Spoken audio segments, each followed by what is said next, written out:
Hi. And so we went outside. We went outside, and by the time we got outside, we saw groups of people, 10, 20, at different parts of the road, and it was getting dark. And that was the one day that I didn't go out with a knife or anything, you know. And I say anything because at that time, some of my mates had guns. There's a place where, people went to buy them. I knew where the place was because I'd been there a couple of times, but I didn't own that sort of stuff, But I knew people were dealing with that sort of nonsense.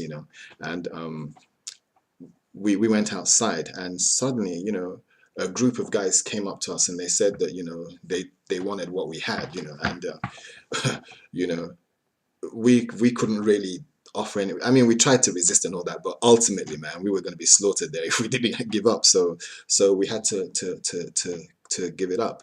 Um, Now, there was myself. There was the brother of the guy who I was in the car with when we nearly got shot, and there was a third guy. And this third guy said, "You know what? Let's just quietly exit by going down a certain road." So we started walking down a certain road, and then we turned into another road. We turned right into another road. And we were walking down the road, and suddenly we just heard a loud noise and a shout, and it was people. And we looked back, and all of a sudden there were these people with sticks and axes and machetes, and they started to chase us. So we ran. We ran down this road, and as we were running, there was another group. I can't mention the lady's name, but she also was a real gangster. She was a real brutal gangster. She was brutal. I knew her personally, and I know what she was capable of. And because different groups had gathered to get this thing that we had, a fight broke out between her group and other people. This another group, and this is separate from the group that was chasing us. And actually, it was the group that took the stuff off us. And so it was a very bloody night because people were getting stabbed. It was really, really bad, and it was probably one of the most brutal nights that I've been on the street, that I've seen on the street. And so we were running. Now we ran certain risks because we were running into an area that was quite volatile, and anything could have happened. They could have just shouted thief, and that was it. We're done, you know. But what happened was that my friend, the brother of the guy I was with in the car, he just suddenly stopped. So I stopped as well. And actually, I decided I wasn't running anywhere, so I stood there. And he just turned around and ran to meet the charging group. Now, I don't know if it confused them, I don't know what, because I stood there. The third guy, he ran off. I stood there. One party ran to meet the group, and then they stopped. I think they must have been surprised that he ran at them, you know. And then after what seemed like 10 minutes, they all came down to where I was standing, and then they apologized to me. And I couldn't understand why. And what had happened was that the third guy who ran off, who was my friend, he was the one that set us up. And I don't know, I can't remember what he said to them, but they were going to kill us that night. They wanted to take what we had. They wanted to kill us and take what we had. And I can only say that it was an act of God that I wasn't killed that night. It was an act of God that I wasn't killed that night, because that's what they came for. They came to take us out, and they apologized and everything, and they told me, or they told us, that it was my third friend that set us up. And so I escaped. Now my parents, my family have no idea. All these things I'm revealing now, they're completely unaware. It's not the sort of things you go home and tell them. You know, and like I said, I was on the street for a while because my parents said I should leave home. I left home for about, I don't know, I left home for about 3, 4 months. And when they even, and maybe I went home to visit twice. And even when they asked me to come back, I went off for another 4 weeks, before I came back to the house. And so this was the sort of thing that was going on. And every so often I would come across somebody who felt the need to test me, you know. And there was this one guy. I'd be going to school in the morning. While all this was happening, I was still a secondary school student, so I wasn't like a big man, you know.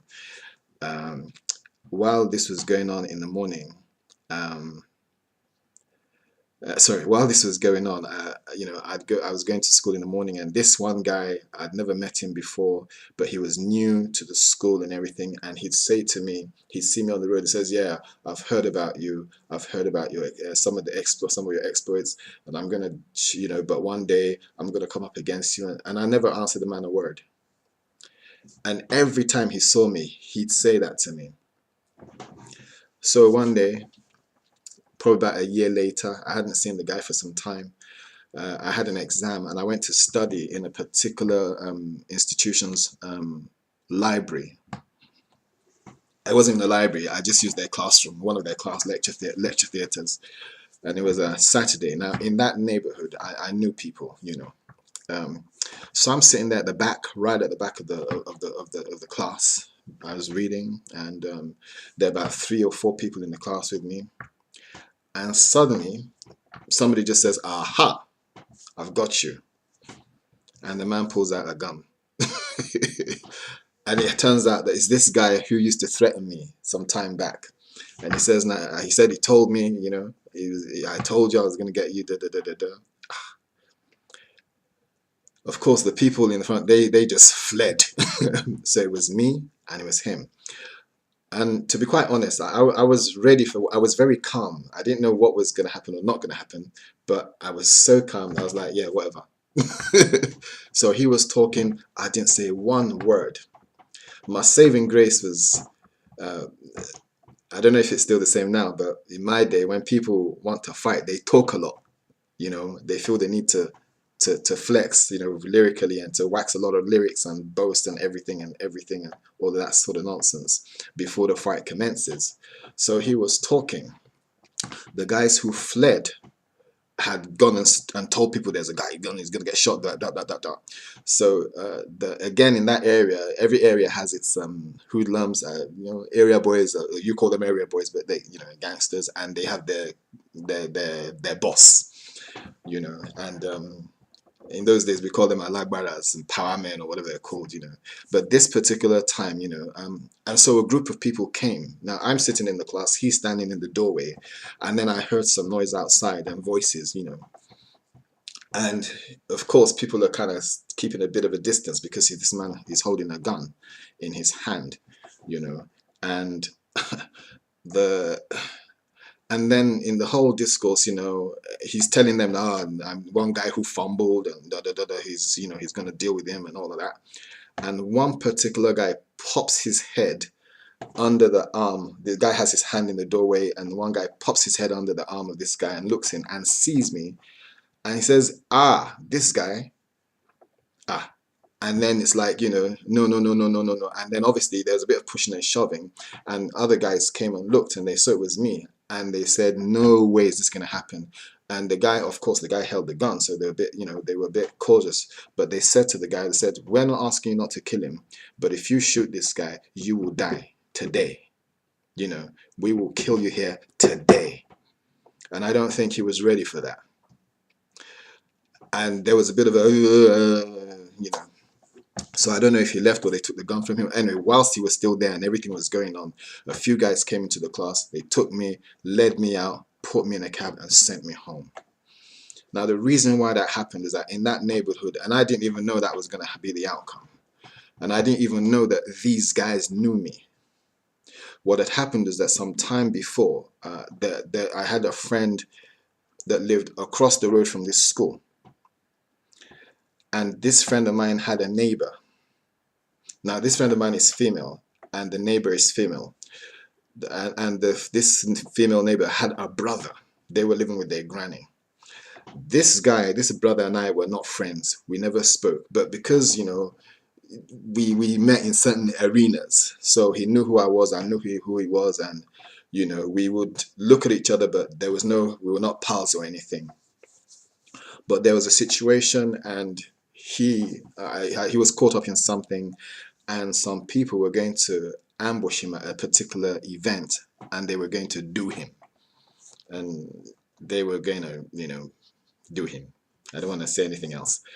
And I got wind of it. Now, he was not my friend, and his sister was not my friend, but his sister was my friend's friend. So I went to my friend and I said, look, this guy is going to go to this place on this day. He can't go. I'm not giving you any details, but if he goes there, that's it. If he goes there, that's the end of him. And I didn't. That's how I put it. I said that's the end of him. And so she must have passed the message across, because not only did the guy not go, but he was not seen for about 8 months in the neighborhood. He just took off and went to lie low somewhere. Now I put myself on the line, because if it was known that the reason why they couldn't carry out their plan was because I went and grasped them, and I wasn't there when they were planning, but I got wind of what was going down. I mean, in certain circles, you get to know what's going on. Then it would, things could get very rough for me.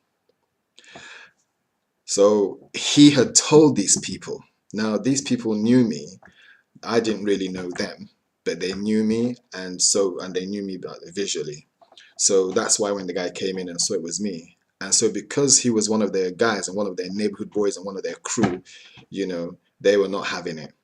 And that's how I escaped on that day. And there's some certain events that I can't even remember. I want to say this though, it's very especially for young people who get to watch this broadcast. It's very important to be careful what you do in your youth. I was young. I don't know. All of this stuff was probably about 30 some odd years ago, 35 years ago. But I met somebody. I bumped into an old friend, an old schoolmate. I don't know, 4 years ago, and the first thing he said, he's not seen me for about 30 years, and the first thing he said was, this guy. And all he could remember, the first thing he remembered was the fact that I stabbed somebody, which I did,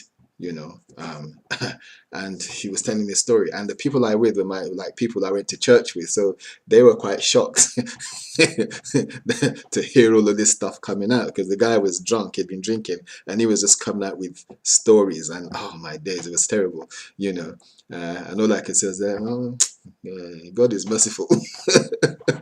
Because there's nothing else I could say. But it's very important that you're careful with what you do when you're young, because some people never forget, and even though the passage of time passes and things are very different, and people don't understand how you got there in the first place, people just remember you for that one thing, Now, why am I telling you all these stories? I'm trying to build a case. I'm trying to show you how the Bible says that the devil comes but to kill, steal, and destroy. Yeah? And Jesus says, I have come that ye may have life and life more abundantly. And what I'm trying to show you is exactly how Satan can come into a situation, and it's how Satan can threaten a situation, and how he did not wait for me to be 19. He didn't wait for me to be 20. He didn't wait for me to be 21. He came from very young through something that seemed so simple and so, not innocent, but inconsequential, and it graduated into something else. He was working his way up, and if God hadn't been on my side, I'm telling you, I would have died many, many, many years ago. And that's the reason why I'm telling you these stories. It's not just because I feel like telling a story. No, I'm trying to make a point, by telling these stories, and to demonstrate how the enemy works in the life of a child. And don't forget that the topic of what I'm talking about is how the importance of sharing your faith early. And I'm going to sort of come to that and show you how it all ties in.